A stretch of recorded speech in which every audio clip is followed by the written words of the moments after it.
আসসালামু আলাইকুম। আমরা আজকে আলোচনা করব অ্যামোনিয়া মেটাবলিজম নিয়ে। তো আমরা জানি আমাদের বডির বিভিন্ন টিস্যুতে মেটাবলিজমের মাধ্যমে তৈরি হয় কি অ্যামোনিয়া, এবং এই যে এই অ্যামোনিয়াটা হচ্ছে আমাদের বডির জন্য খুবই হাইলি টক্সিক একটা এজেন্ট।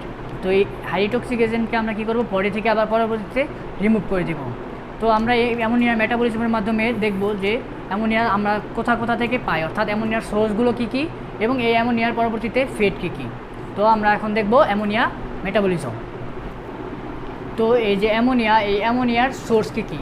এই অ্যামোনিয়ার সোর্স হচ্ছে তিনটা। একটা হচ্ছে পেরিফেরাল টিস্যুতে অ্যামাইনো অ্যাসিড ক্যাটাবলিজমের মাধ্যমে। অ্যামাইনো অ্যাসিড ক্যাটাবলিজমের মাধ্যমে কীভাবে আমরা জানি, এই যে অ্যামাইনো অ্যাসিড সেটা ট্রান্সঅ্যামিনেশনের মাধ্যমে তৈরি করে কিটো অ্যাসিড, এবং তখন কি হয়, আলফা কিটো গ্লুটারেট কনভার্ট হয়ে যায় গ্লুটামেটে, এবং এই গ্লুটামেট পরবর্তীতে আবার ডিঅ্যামাইনেশনের মাধ্যমে তৈরি করে কি অ্যামোনিয়া। আর এই যে অ্যামোনিয়া পেলাম, এই অ্যামোনিয়াটা হচ্ছে আমাদের অ্যামোনিয়ার সোর্সের মধ্যে এক নাম্বার, অর্থাৎ প্রথম সোর্সটা হচ্ছে অ্যামাইনো অ্যাসিড ক্যাটাবলিজম। এবং দ্বিতীয় সোর্সটা কি, যেখান থেকে আমরা অ্যামোনিয়া পাই, এই দ্বিতীয় সোর্সটা হচ্ছে পিউরিন, পাইরিমিডিন এবং অ্যামাইন। আমাদের যে বডির পিউরিন, পাইরিমিডিন, অ্যামাইন আছে, এই অ্যামাইন ব্রেকডাউনের মাধ্যমে আমরা পাই কি অ্যামোনিয়া। এবং তৃতীয় সোর্সটা কি, তৃতীয় সোর্সটা হচ্ছে ব্যাকটেরিয়াল অ্যাকশন ইন ইন্টেস্টাইন, অর্থাৎ ইন্টেস্টাইনে ব্যাকটেরিয়াল অ্যাকশনে কী হয়, কীভাবে হয় আমরা একটু খেয়াল করি। আমরা যদি মনে করি এটা হচ্ছে ইন্টেস্টাইন, তো ইউরিয়া সাইকেলে যে ইউরিয়া ফর্মেশন হয়, সেই ইউরিয়া চলে যায় কিডনিতে, এবং কিডনি থেকে পরবর্তীতে ইউরিনের মাধ্যমে এক্সক্রিট হয়ে যায়। তো তার মধ্যে কিছু পরিমাণ ইউরিয়া আবার চলে আসে ইন্টেস্টাইনে আসার পরে কি হয়, এই যে ইউরিয়াটা ব্রেকডাউন হয়ে তৈরি করে অ্যামোনিয়া এবং কার্বন ডাইঅক্সাইড। তো এই যে অ্যামোনিয়া হচ্ছে সেই সোর্স অফ অ্যামোনিয়ার আরেকটা, অর্থাৎ তিনটা সোর্সের মধ্যে কী কী আছে, amino acid catabolism, purine pyrimidine breakdown এবং ব্যাকটেরিয়াল অ্যাকশন ইন ইন্টেস্টাইন। তো এখন আমরা যে তৈরি করলাম এই যে অ্যামোনিয়াগুলো, এই অ্যামোনিয়াগুলো এখন কী হবে, অ্যামোনিয়া যেহেতু টক্সিক এজেন্ট, তাই আমরা বডি থেকে রিমুভ করব। আর রিমুভ করতে হলে এই অ্যামোনিয়াকে আমাদের লিভারে নিতে হবে, এবং লিভারে কী হবে, ইউরিয়া ফর্মেশনের মাধ্যমে এক্সক্রিট করবে। তো আমরা এখন দেখব এই যে অ্যামোনিয়া এটা কীভাবে ট্রান্সপোর্ট হয়। তো অ্যামোনিয়া ট্রান্সপোর্ট হতে দুইটা মেকানিজম কাজ করে, গ্লুটামিন ফর্মেশনের মাধ্যমে এবং অ্যালানিন ফর্মেশনের মাধ্যমে। তো আমরা এখন দেখব অ্যামোনিয়ার ট্রান্সপোর্ট কীভাবে হয়। তো আমাদের বডির পেরিফেরাল টিস্যুতে মেটাবলিজমের মাধ্যমে কী তৈরি হয়, অ্যামোনিয়া। যেমন আমরা যদি খেয়াল করি মাসল আছে, এই মাসলের মধ্যে তৈরি হলো কি অ্যামোনিয়া। এই অ্যামোনিয়া পরবর্তীতে যেহেতু হাইলি টক্সিক এজেন্ট, তাই এই অ্যামোনিয়াকে আমরা গ্লুটামেটের সাথে ফিক্সড করে দেব, অর্থাৎ এই গ্লুটামেট অ্যামোনিয়ার সাথে বাইন্ড করে তৈরি করবে গ্লুটামিন। এই ক্ষেত্রে যে এনজাইমটা ব্যবহৃত হবে সেটা হচ্ছে গ্লুটামিন সিনথেটিস। তো এই যে গ্লুটামিন ফর্মেশন হলো, এই গ্লুটামিন পরবর্তীতে যেহেতু এই গ্লুটামিন হচ্ছে ডিফিউজেবল, তাই এই গ্লুটামিন চলে আসবে ব্লাডে, অর্থাৎ ট্রান্সপোর্ট হয়ে চলে আসবে গ্লুটামিন ব্লাডে। তো ব্লাডে আসার পর সেখান থেকে পোর্টাল সার্কুলেশনের মাধ্যমে চলে যাবে লিভারে। তো লিভারে গ্লুটামিন আসার পর কী হবে, এই গ্লুটামিনটা পরবর্তীতে আবার ব্রেকডাউন হয়ে তৈরি করবে গ্লুটামেট, অর্থাৎ এই গ্লুটামিন থেকে সেই অ্যামোনিয়াটা আবার রিলিজ হয়ে যাবে। তো এই ক্ষেত্রে যে এনজাইমটা ব্যবহৃত হবে সেটা হচ্ছে গ্লুটামিনেজ। তো গ্লুটামিনেজ এনজাইমের মাধ্যমে গ্লুটামিন থেকে সেই যে আমরা অ্যামোনিয়া ফিক্সড করছিলাম, সেই অ্যামোনিয়াটা রিলিজ হয়ে গেল এবং তৈরি করলো কি গ্লুটামেট, এবং পরবর্তীতে আবার এই গ্লুটামেট লিভারে ডিঅ্যামাইনেশনের মাধ্যমে কি করবে, আরেকটা অ্যামোনিয়া রিলিজ করবে, অর্থাৎ এখানে হবে ডিঅ্যামাইনেশন।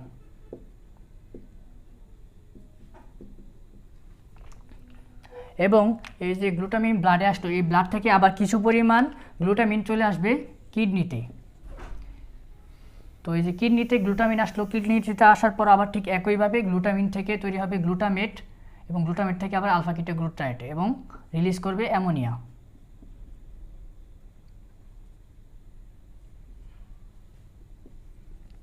আবার ঠিক একইভাবে ব্লাড থেকে আরও কিছু পরিমাণ অ্যামোনিয়া চলে আসবে ইন্টেস্টাইনে এসে কী হবে, ইন্টেস্টাইনে আসে আবার সেই একইভাবে গ্লুটামিন থেকে গ্লুটামেট, এবং গ্লুটামেট থেকে আবার আলফা কিটো গ্লুটারেট, অর্থাৎ এই যে ইন্টেস্টাইনে এনার্জি পারপাসের কারণে কিছু গ্লুটামিন আসে, অর্থাৎ গ্লুটামিন আসে তার মানে কি অ্যামোনিয়াও কিছু পরিমাণ আসে। তো এখন আমরা দেখলাম যে গ্লুটামিনের মাধ্যমে অ্যামোনিয়াটা কীভাবে ট্রান্সপোর্ট হয়। তো এখন আমরা দেখব অ্যালানিনের মাধ্যমে কীভাবে অ্যামোনিয়া ট্রান্সপোর্ট হয়। তো আমরা যদি খেয়াল করি পেরিফেরাল টিস্যু, যেমন আমরা যদি এটাকে মাসল হিসেবে ধরি, তো আমরা জানি মাসলের মধ্যে কি হয়, গ্লুকোজ ইউজ করে অর্থাৎ গ্লাইকোলাইসিসের মাধ্যমে মাসল থেকে পরে গ্লুকোজ থেকে কি হয়, পাইরুভেট হয়, অর্থাৎ গ্লাইকোলাইসিসের মাধ্যমে আমরা তৈরি করলাম পাইরুভেট, গ্লাইকোলাইসিস। এবং এই পাইরুভেট পরে আমরা জানি ট্রান্সঅ্যামিনেশনের মাধ্যমে তৈরি করে কি অ্যালানিন। তো ট্রান্সঅ্যামিনেশনের মাধ্যমে তৈরি করলো অ্যালানিন, আর অ্যালানিন কি একটা অ্যামাইনো অ্যাসিড, অর্থাৎ এর ভিতরে একটা অ্যামিনো গ্রুপ আছে। তো পরবর্তীতে কি হবে, এই অ্যালানিন ট্রান্সপোর্ট হয়ে পোর্টাল সার্কুলেশনের মাধ্যমে চলে আসবে কিসে, লিভারে।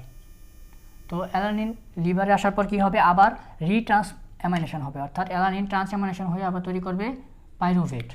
তো পাইরুভেট আবার কি করবে, গ্লুকোনিওজেনেসিসের মাধ্যমে তৈরি করবে গ্লুকোজ, অর্থাৎ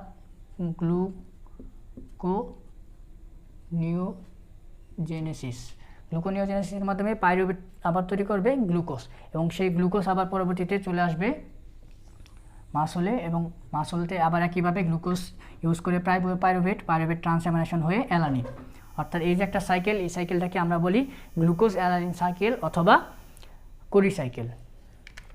তো এতক্ষণ আমরা দেখলাম যে অ্যামোনিয়ার ট্রান্সপোর্ট কিভাবে হয়। এবার আমরা দেখব যে অ্যামোনিয়ার ফেট কী কী। তো আমরা যদি খেয়াল করি অ্যামোনিয়ার ফেট, এই যে অ্যামোনিয়া লিভারে আসার পর যে তৈরি করেছিল গ্লুটামিনটা, লিভারে আসার পর তৈরি করেছিল অ্যামোনিয়া। তো এই অ্যামোনিয়া এখন কি করবে, লিভারে ইউরিয়া ফর্মেশন করবে ইউরিয়া সাইকেলের মাধ্যমে, অর্থাৎ এই অ্যামোনিয়াগুলো ফর্মেশন করবে ইউরিয়া। এবং আমরা যে দেখেছিলাম গ্লুটামিন এসেছিল কি কিডনিতে, তো কিডনিতে আবার কি তৈরি করছিল, অ্যামোনিয়া। তো এই যে অ্যামোনিয়া কি হবে, এই অ্যামোনিয়া ডাইরেক্টলি ইউরিনের মাধ্যমে বডি থেকে এক্সক্রিট হয়ে যাবে।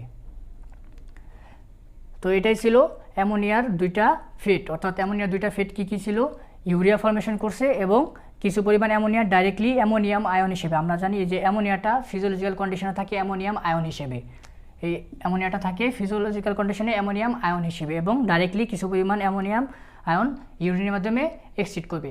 এবং এর আরেকটা ফেট হচ্ছে কি, আবার পুনরায় গ্লুটামিন হিসেবে ফর্ম করবে। কিভাবে, আমরা যে দেখলাম যে ইউরিয়া ফর্মেশন করছে, অর্থাৎ ইউরিয়া সাইকেলটা যখন স্যাচুরেশন হয়ে যাবে, অর্থাৎ ইউরিয়া সাইকেল আর যখন ইউরিয়া ফর্ম করবে না, তখন কি হবে, তখন দেখা গেছে যে এই রিয়াকশনগুলো আবার উল্টা দিকে বিক্রিয়া করবে, অর্থাৎ এই যে আলফা কিটো গ্লুটারেট অ্যামোনিয়ার সাথে বাইন্ড করে তৈরি করবে কি গ্লুটামেট, আবার এই গ্লুটামেট আরেকটা অ্যামোনিয়ার সাথে বাইন্ড করে তৈরি করবে গ্লুটামিন, এবং সেই গ্লুটামিন চলে আসবে ব্লাডে, এবং ব্লাড থেকে আবার গ্লুটামিন চলে আসবে কিডনিতে, এবং কিডনিতে এসে আবার সেই অ্যামোনিয়া তৈরি করবে এবং অ্যামোনিয়াম আয়ন হিসেবে আবার ইউরিনের মাধ্যমে এক্সিট করবে। তো এটাই ছিল অ্যামোনিয়া মেটাবলিজমের ফেট। অর্থাৎ আমরা যদি এক কথায় বলি কী কী ছিল, সোর্স কী কী ছিল, সোর্সগুলো ছিল তিনটা সোর্স। এক নম্বর ছিল প্রোটিন অ্যামাইনো অ্যাসিড ক্যাটাবলিজম, আরেকটা ছিল পিউরিন পাইরিমিডিন অ্যামাইন ব্রেকডাউন, এবং আরেকটা সোর্স ছিল ব্যাকটেরিয়াল অ্যাকশন ইন ইন্টেস্টাইন। এই তিনটা সোর্স। তারপর হচ্ছে ট্রান্সপোর্ট ছিল দুই মেকানিজমে, একটা ছিল গ্লুটামিনের মাধ্যমে এবং আরেকটা ছিল অ্যালানিনের মাধ্যমে। এবং ফেট তিনটা কী কী ছিল, ফেট তিনটা হচ্ছে অ্যামোনিয়া তৈরি করবে ইউরিয়া, এবং ইউরিয়া বডি থেকে এক্সক্রিট হয়ে যাবে কিডনির মাধ্যমে, এবং কিছু পরিমাণ গ্লুটামিন চলে আসছিল কি কিডনিতে, এবং সেখানে আবার অ্যামোনিয়া ফর্ম করছিল, এই অ্যামোনিয়া আবার অ্যামোনিয়াম আয়ন হিসেবে ইউরিনের মাধ্যমে এক্সক্রিট করবে, এবং যখন এই ইউরিয়া সাইকেলটা স্যাচুরেশন হয়ে যাবে তখন আবার পুনরায় গ্লুটামিন ফর্ম করে চলে আসবে কিডনিতে, এবং কিডনিতে আবার সেই অ্যামোনিয়াম আয়নের মাধ্যমে বডি থেকে এক্সক্রিট করবে। তো এটাই ছিল অ্যামোনিয়া মেটাবলিজম নিয়ে আজকের আলোচনা।